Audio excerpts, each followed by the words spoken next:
नमस्कार, आप सभी का स्वागत है भाग्यम में। मैं हूं पंडित चंद्रशेखर शर्मा। दर्शकों, सबसे पहले हम बात करते हैं आज के दिन के पंचांग की। आज दिनांक है 19 अक्टूबर सन 2023। विक्रम संवत 2080 चल रहा है।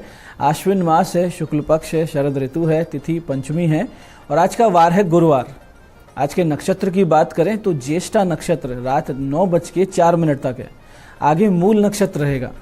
योग शोभन है और योग की दृष्टि से आज का दिन शुभ है, योग कारक है। इसका पूरा सदुपयोग कीजिए।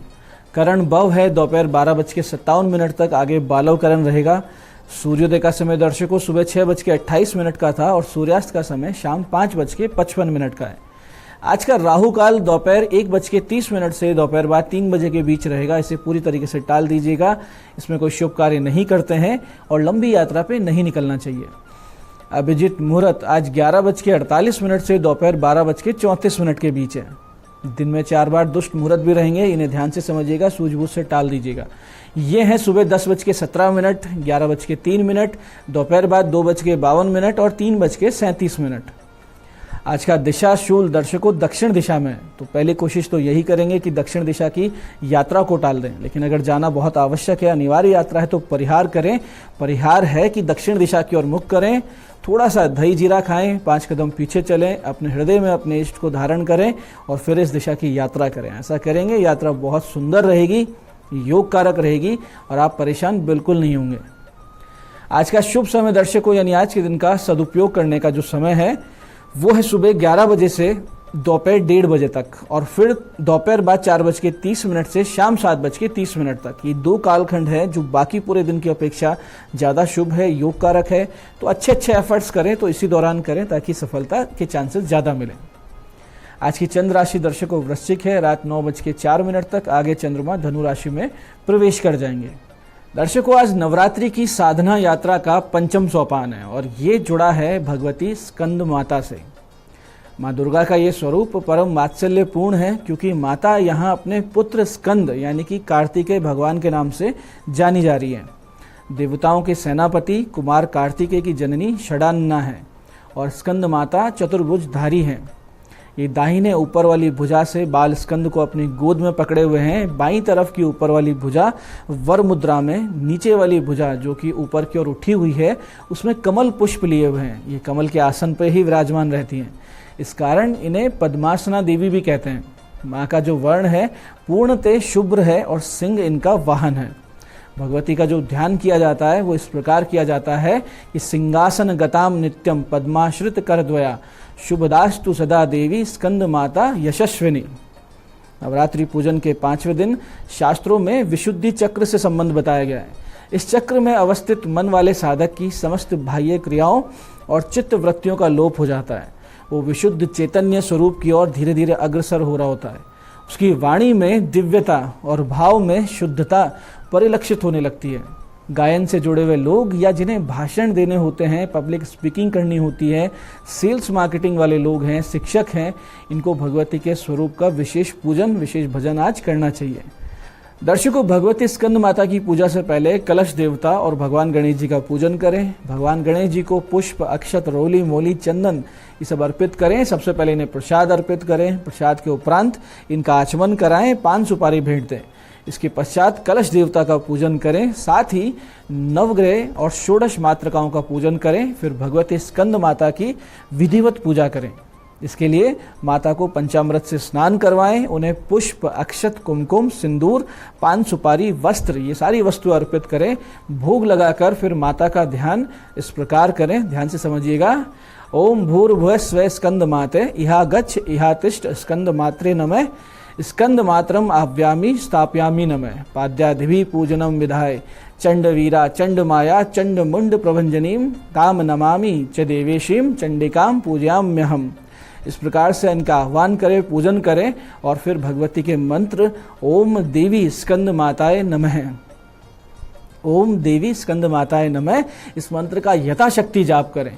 और फिर जो अपना नित्य देवी पाठ आप कर रहे हैं उसका पाठ करें, अंत में आरती करें, क्षमा प्रार्थना करें। इस प्रकार से आप अच्छे से पूजन करें। पूजा के लिए कुश और कंबल का पवित्र आसन बहुत ही उत्तम रहता है। आज केले का प्रसाद भगवती की पूजा में विशेष रूप से रखें, क्योंकि ये भगवती को बहुत प्रिय है। साथ ही भगवती को चंपा के पुष्प बहुत अच्छे लगते हैं, बहुत प्रिय हैं, तो ये भी आप अर्पित करें। इसके अलावा हरे रंग की चूड़ियाँ जो हैं उनसे श्रृंगार करें।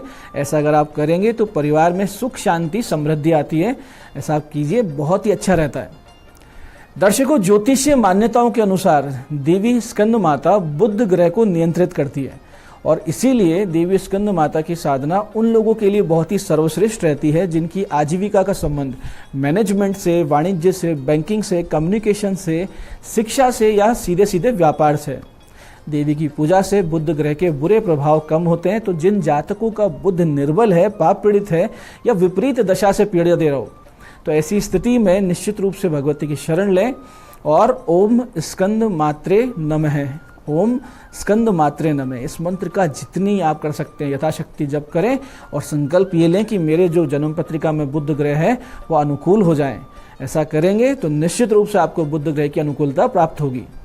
ये देवी स्वरूप अग्नि तत्व और वात्सल्य का प्रतीक है, इसलिए अपने भक्तों की एक तरफ जहां उग्र होकर रक्षा में प्रवृत्त रहती है, वहीं दूसरी ओर मातृवत उनका पालन पोषण भी करती है। ऐसे ही दर्शकों, पंचमी तिथि की अधिष्ठात्री होने से माता संतानहीन दंपतियों पर विशेष कृपा करती है। तो जिन भी दंपति को संतान की इच्छा हो वो माता की विशेष पूजा उपासना करें आज के दिन से। आज इसके लिए आप उपवास भी कर सकते हैं और फिर इस विशिष्ट मंत्र से ध्यान पूजन आरंभ करें। या देवी सर्वभूतेषु मां स्कंद माता रूपेण संस्थिता, नमस्तस्ये नमस्तस्ये नमस्तस्ये नमो नमः। दर्शकों, ध्यान पूजन के उपरांत सूर्योदय के समय लाई हुई आँख यानी मदार की जड़ को माता का ध्यान करते हुए स्त्री अपनी कमर से बांध लें और फिर इस बहुत ही विशिष्ट मंत्र का जाप आज से प्रारंभ कर दें। मंत्र ध्यान से समझिएगा, बहुत ही सटीक कार्य करता है। करना सिर्फ ये है कि सूर्योदय के समय आँख यानी मदार की जड़ निकालनी है, कमर पे बांधनी और ये मंत्र जाप करना है। मंत्र है ओम नमो शक्ति रूपाय मम ग्रह पुत्रम कुरु कुरु स्वाहा। ओम नमो शक्ति रूपाय मम ग्रह पुत्रम कुरु कुरु स्वाहा। प्रतिदिन एक या अधिक विषम संख्या में मालाओं का जाप करें। जितना ज़्यादा करेंगे उतने जल्दी रिजल्ट आएगा। तो आपकी संतान प्राप्ति में जो बाधाएं आ रही है उनका शमन होगा, इसमें कोई भी संदेह नहीं है। सटीक मंत्र है, आप करके देखिए।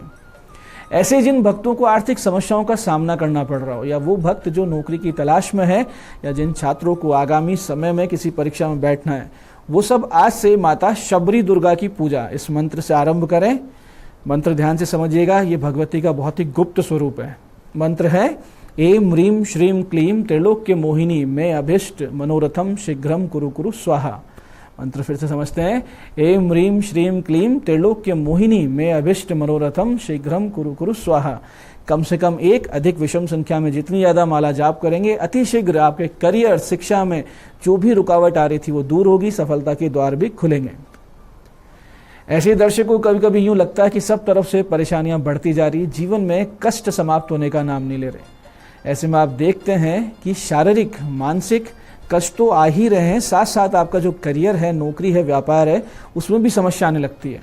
ऐसी स्थिति से अगर आप गुजर रहे हैं तो आज के दिन एक सटीक उपाय आपके लिए बना है कि आपको करना सिर्फ इतना सा है कि कुछ सामग्री खरीद लें। सामग्री ऐसे है जैसे कि काले धतूरे की जड़, ओंगा की जड़, श्वेतार्क की जड़, वटवृक्ष की जड़, पीपल वृक्ष की जड़, गूलर की जड़, आम के पत्ते, गेहूं, चावल, चना, साबुत मूंग, काले तिल, शहद, दूध, दही और घृत यानी घी, ये सब अपनी सुविधा के अनुसार थोड़ा थोड़ा आप ले लें। सारी सामग्री को एक घड़े में यानी एक मटके में रखें। धूप दीप पुष्प से इनका पूजन करके और 11 माला इस विशेष मंत्र का जाप करें। मंत्र है ओम नमो भास्कराय अस्माकं सर्वग्रहाणाम पीड़ा नाशम कुरु कुरु स्वाहा।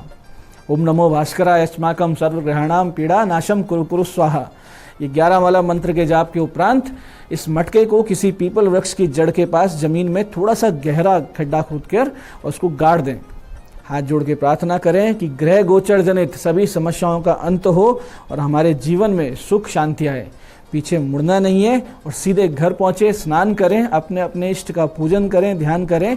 आज ही के दिन से कष्ट कम होने लगेंगे, जीवन में सुख शांति का अनुभव निश्चित रूप से होने लगेगा। ऐसे ही बहुत दिनों से समस्याओं में फंसे हैं आप, काम बिल्कुल नहीं बन रहा है, तो आज सुबह 9:44 से 10:18 के बीच 21 त्रिदल बेलपत्र लें, सफ़ेद चंदन से उस पर ह्रीम लिखें और भगवान शिव जी पर अर्पित करें। एक लाल चंदन की माला माता पार्वती को अर्पित करें। निश्चित रूप से आपकी समस्याओं में बहुत ही ज़्यादा आपको एक रिलीफ मिलेगी, सफलताओं के नए नए मार्ग खुलेंगे। ऐसे ही जिनको राहु की पीड़ा चल रही है या मानसिक रूप से बीमार चल रहे हैं, सिरदर्द की परेशानी है, अवसाद, टेंशन, डिप्रेशन से परेशान है, तो आज दोपहर बाद 4:30 से 6 बजे के बीच में भगवती दुर्गा के मंदिर जाएं। 2 लाल चुनरी में सजल नारियल, गुड़हल या रक्त कनेर के पुष्प और असली कपूर लेकर जाएं। वहां बैठकर माता दुर्गा के 32 नामों को 32 बार जाप करें। नारियलों को चुनरी समेत माता के चरणों में रख दें, पुष्प अर्पित कर दें, कपूर जलाकर भगवती की आरती करें और भगवती को दंडवत प्रणाम करें। छोटा सा काम है, लेकिन राहु जनित पीड़ाओं से निश्चित रूप से मुक्ति मिलेगी और माँ दुर्गा का अमोघ आशीर्वाद प्राप्त होगा, इसमें कोई संदेह नहीं। तो दर्शकों, ये था आज का पूजन विधान, आज के दिन का महात्म्य, कथा और विशेष उपाय। दर्शकों, अंत में एक विशिष्ट बात कि किसी भी पूजा, जप, स्तोत्र जब आप देवी का करें तो अंत में कहें कि ओम यदक्षरम परिभ्रष्टम मात्राहीनम च यद भवेत क्षम्यताम देवी प्रसीद परमेश्वरी। ये उच्चारण करें, भगवती के सामने दंडवत होकर क्षमा प्रार्थना करें। इस प्रकार से विधि विधान से आप सब जगदम्बा के परम वात्सल्यपूर्ण स्वरूप स्कंद माता का पूजन करें और जगत जननी माँ आप सबको अपने पुत्र स्कंद के समान ही अनन्य प्रेम से परिपूर्ण कर दे। इस मंगल कामना के साथ आज के दिन विषय पर इतना ही। मैं पंडित चंद्रशेखर शर्मा ये आशा करता हूं कि साधना का ये पंचम सोपान आप सफलतापूर्वक पूर्ण करेंगे, आगे से आगे भगवती की स्नेह छाया में बढ़ते जाएंगे। कार्यक्रम में बने रहने के लिए बहुत बहुत साधुवाद। भगवती आप सबका कल्याण करे। जय आदिशक्ति।